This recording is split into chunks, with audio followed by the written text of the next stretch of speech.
If you're in a fight, you have to attack. You have to keep attacking. The enemy has to know he is not going to give up. You must break the soul of whatever is in front of you. That's what I realized. I was never breaking the soul of anything in front of me. So that's why I came with the thing called Taking Souls in my book. I started to devise ways to break a soul of a human being, of an object, of whatever's in front of me. If you keep on attacking something, nothing wants to stand in front of anything that is relentless. At some point in your life, people, and this is a term, there's a term, it's rock bottom, right? This is a term that we hear for someone that's addicted, someone that's an alcoholic, someone that's physically let themselves go, someone that's put themselves into a situation with their finances or their work or whatever, where they reach rock bottom. But when the excuses all go away and people can actually confront the fact that this is all because of me, and it hurts, but is also unbelievably empowering, because if these problems are because of me, then I'm capable of fixing these problems. So even though extreme ownership hurts and is painful, it's also liberating, because now you have control over your fate and over your destiny, and that is a glorious thing. The best days of my life were ones when I had nothing left in the tank. And so then the goal becomes to empty the tank, not where I drive, but just to drive the car as hard as I possibly can. And that means that in the beginning, it's just straightaways and just seeing how high I can rev the engine. But as I become more advanced, it's like, all right, well, now we've got turns, and then it's turns in elevation, and then it's turns in elevation without guardrails because we have risk. And so when I think about how hard I want to work, the interesting thing about that is that the only person who can judge you on your success is you, because you're the only one who knows how much left in the tank you really had. And the better you get, and you can resonate with this, you start winning exteriorly. And that's when people are like, it felt so empty. It's because they didn't actually work as hard as they could have. They just worked hard enough to beat everyone else. But that discrepancy between how hard you could have worked to work your hardest versus what was required in order to win, to me, that's the opportunity that shifting towards the work being the goal unlocks for you. And I work harder now than I did when I was poor. And I think it's because I've learned to enjoy it. We all started from nowhere. I mean, we all had bullshit jobs. We all felt like losers. But through time and effort, you build a stronger human. You build a stronger body. You build a stronger mind. You build accomplishments and will and momentum. And then you look back and you go, hey, man, I'm not washing tables anymore. You know, I'm not washing dishes. I'm not cutting lawns. I'm not digging ditches. Yeah. You know, I'm a different person now. But I used to be. At a certain age, you just may not be receiving it correctly, but then it clicks. And you may gain information differently, and what you do with that information is up to you, but people have different roads they can go down. The education wasn't my pick of choice. It didn't do it for me. But the knowledge and the common sense that I have naturally allowed me to gain information, apply it differently. It allowed me to grow smart in so many different avenues, to where I said, oh my God, I found my niche, I found my talent, and now there's other things that my talent can take me to. I don't have all the knowledge and awareness, but I can align myself with people to do that, can teach me. Because now, guess what? Learning is cool. When you're on your way up, everyone roots for you because you remind them of their dreams. When you're at the top, everyone tears you down because you remind them that they gave up on them. You have one, which is, for anyone who needs a reminder, no one is going to hate on you for doing worse than them. There's very few people in this world who want to do a job like that. And it takes a different kind of mindset. Is it tear gas appropriate? I don't know. How hard that training is, I don't expect anybody to understand it, but 1%. But the loud voices of this world are the 99% who don't understand exactly what you have to do. That's why when I speak and you don't understand me, it's probably a good thing, because that probably means I'm in an area of life that you're not in, which is fine. That's why I don't judge people. And this guy right here judging that, unless you've been there and done that, And you really can't speak about it unless you're in those situations that are so hard that it takes a special human being to get through them. Your lack of commitment is almost an insult to the people who believe in you. And that's what I'm trying to tell myself. I said, there's people who believe in me. So this is what I'm telling myself right now, today. There's people that believe in me, and me having this half commitment, it's you know, it's going against it. It's not who the fuck you are. It's not who the fuck I am. It's not what my people. It's not what the people who believe in me deserve. And I want to give back to the people who believe in me and give them that belief, you know, and prove that belief correct. So that's where we're at now. And your family doesn't understand. Why are you so daggone crazy? Because I'm trying to be the best I can to give you the best that I am. And it takes being fucking obsessed to where people think you're crazy. People look at me and say, oh my God, you're a masochist, you're this and that. I'm not gonna get into how bad I was in all these races and SEAL training. I had 21 stretch fractures going through Hell Week. 21 stretch fractures. You know what I did? I taped my ankles up. Roger that. I want to be a SEAL. So I did it. Become obsessed with being great. It changes everything. Don't be so worried about people who imitate your work. They only know the what, but not the why. If you stopped being creative, so would they. A photocopier isn't an artist, even if it can recreate the Mona Lisa. It's like we all start from a different spot. You're not the same. Yeah. This is why I'm so candid. I'm so candid. I'm so open. There is no, like, guys, I'm fine with being an open book.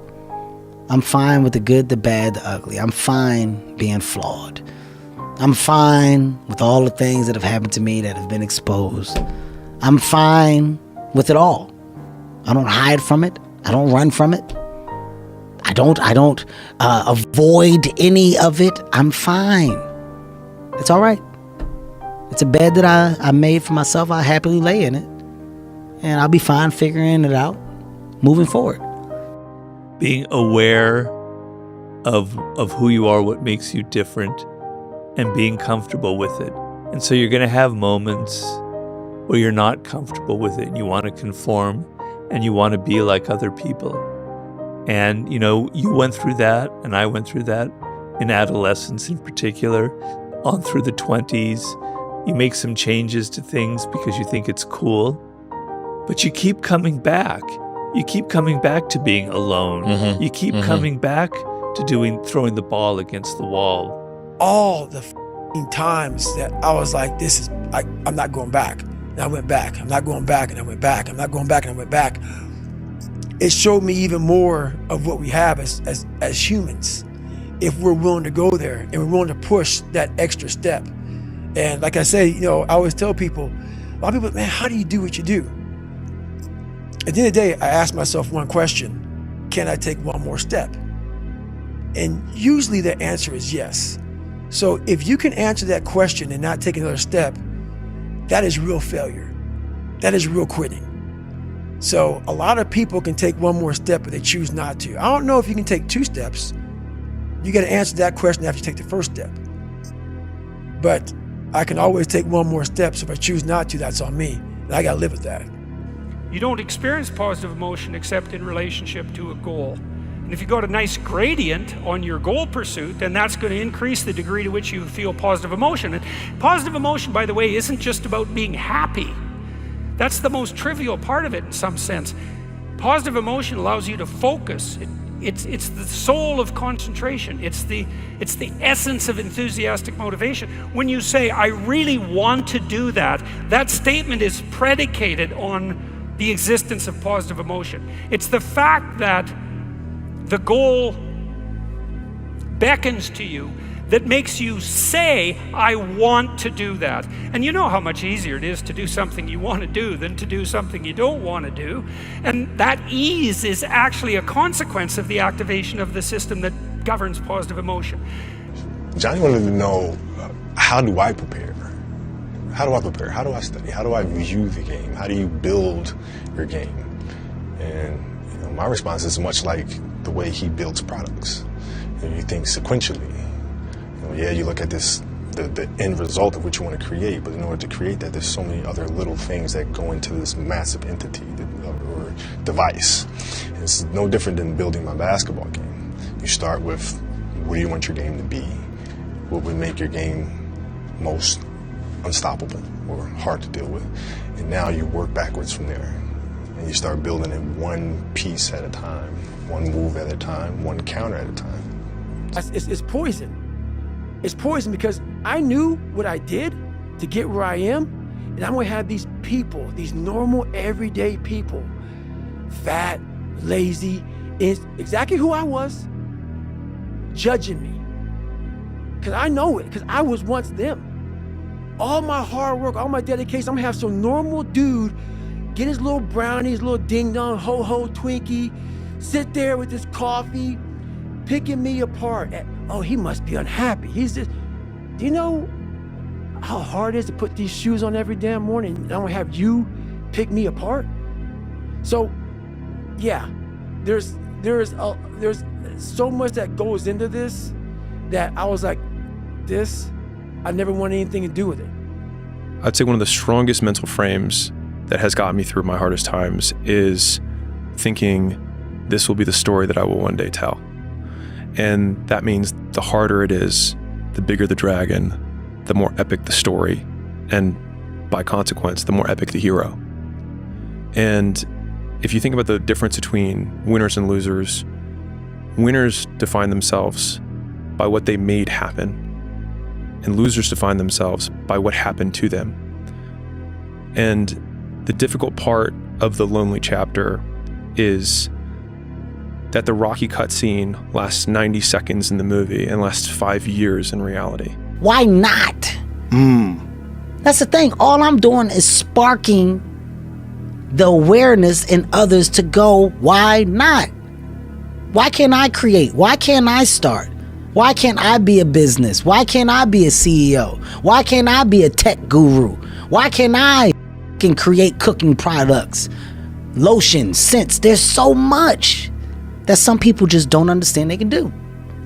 Let me be a spark to show how many different, you don't have to do just one thing. When it's all said and done, my book is gonna be full of all the shit that Kevin Hart did. Cause I never was content with doing just 1, 2, or 3. Why not? Everything you do is reflected through the social world, right? Nothing is in isolation. People are continually judging you. So you have to be aware. You have to think before you post. You have to think, how are people going to take this? If I say this stupid, rude thing that comes right out of me because I don't control my tongue, it's going to ruin one false step will ruin your reputation. Human beings can control a lot more than they think they can. And oftentimes it's pretty easy just to say, oh, that's not me, that's not on me. And I think that's the whole genesis of the idea of extreme ownership, is most of the time, or much of the time, people say that's not my fault, there's nothing I can do about that. And more often than people think, there is something you can do about it. And it is your fault. You have to take great pleasure in the fact that no one wants to be where the you're at right now. Great pleasure in that. It most makes, it has to bring a passion out of you. It has to bring something very, very weird out of you, man. Like, people don't really understand what that is. When you're in the worst environment possible, the worst situation possible, and everybody's looking like, God, man, I hope this ends. And you see that. Time slows down and you see that. You're feeling that. Everybody has that look on their face like, God, this got to go. I don't want to be anymore. I used to think, I realized this the other day, I used to think that, I expected myself to be perfect. So then I never was, because it's impossible. So then, therefore, I'm so hard on myself. Because I thought that I wasn't cared for as a child, and I'm not trying to self-pity. I'm just looking at what was a part of my life. That I wasn't cared for as a child, so therefore I took it on myself. Oh, if I was better, if I was perfect, then I would be loved. I'm not perfect enough. I'm not good enough.